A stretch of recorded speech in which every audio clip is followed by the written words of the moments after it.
BlackRock bikin heboh pasar kripto dengan ETF Bitcoin terbaru. Sebenarnya apa yang membuat produk ini spesial?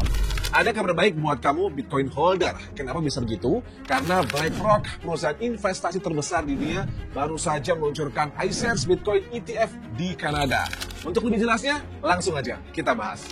Negara Kanada ini dipilih karena dikenal sebagai salah satu wilayah yang lebih progresif dalam hal regulasi kripto dibandingkan negara lain seperti Amerika Serikat. Kanada telah menyetujui peluncuran beberapa ETF Bitcoin Spot sejak tahun 2021 dan menjadikannya pasar yang ideal untuk inovasi produk keuntungan seperti ETF kripto. Sebenarnya apa itu iShares Bitcoin ETF? Jadi ETF ini memungkinkan kamu investasi di Bitcoin tanpa perlu ribet punya wallet atau khawatir soal keamanan. ETF ini diperdagangkan di CBOE Kanada, yakni bursa saham kelas utama yang telah beroperasi sejak tahun 2015 dengan kode IBIT untuk dolar Kanada dan IBIT.U untuk dolar Amerika Serikat. Dan beberapa keunggulan utama antara lain.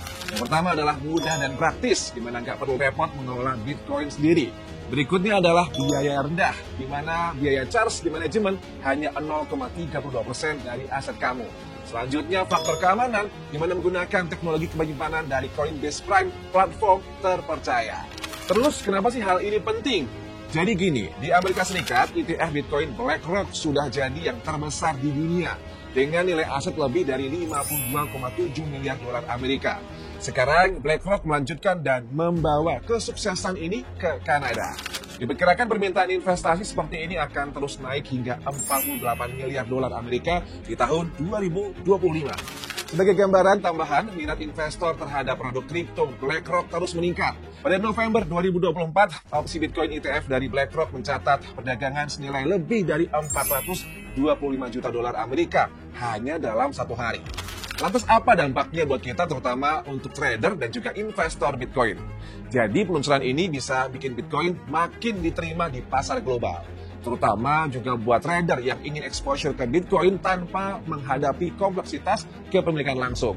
Apalagi investor memperoleh manfaat lebih besar dibandingkan hanya spekulasi jangka pendek. Disclaimer ya, berkali-kali Indodax selalu sampaikan ini bukan financial advice. Jadi buat kamu yang tertarik investasi di kripto, ini saatnya makin serius belajar. Nggak ada kata terlambat buat belajar, termasuk soal investasi kripto. Oke, sampai di sini sudah mulai tercerahkan kan? Kalau udah tercerahkan, jangan lupa dong buat ikuti semua kanal media sosial Indodax biar jadi si paling update soal kripto. Oh iya, menurut kamu apakah ETF baru ini akan bikin harga Bitcoin makin terbang? Boleh nih kalau mau kasih paham di komen.